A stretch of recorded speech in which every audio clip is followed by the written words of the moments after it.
Glenn, first of all, just tell us a bit about the metro tunnels under Newcastle. They're a key asset.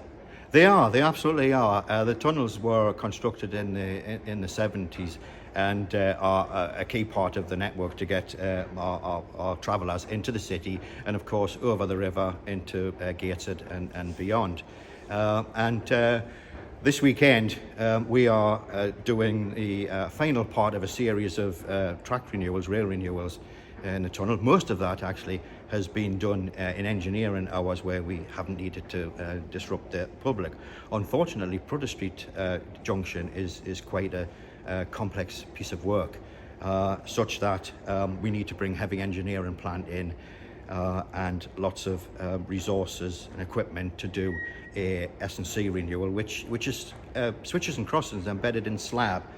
So you can imagine how complex it is to break that out and renew that. We've got a great partner on board, Smart Tracks, who are doing the renewal. Right, we're working over 4 days with a robust program to complete all of the works.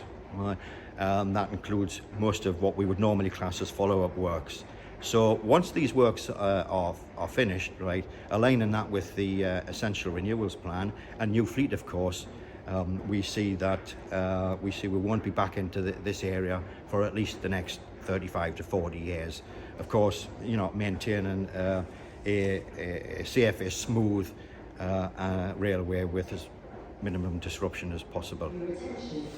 The project is a junction renewal between Monument and Haymarket, known to us as Prudhoe Street Junction.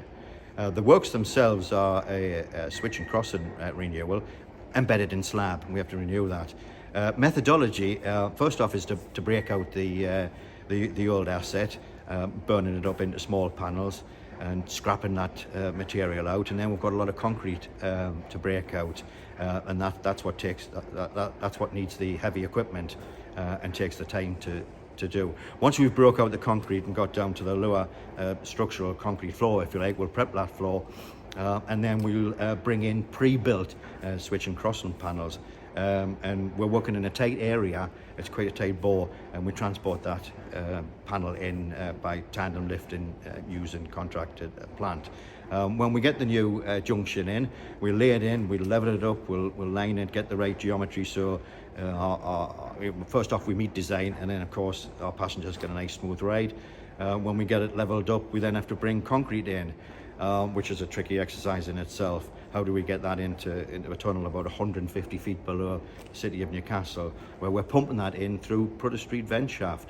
We've got concrete pumps turning up, and we've got about 60 cube of concrete arriving, and we'll pump that in, we'll get it in and around the new asset, and then we've got a period of curing afterwards.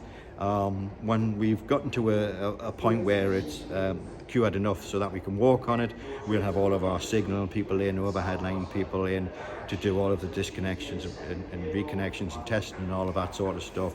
And tidying up to a point where on Tuesday morning we will have reached concrete strength enough to run trains on, albeit it will be at a reduced speed for a while, but our service will be back up and running.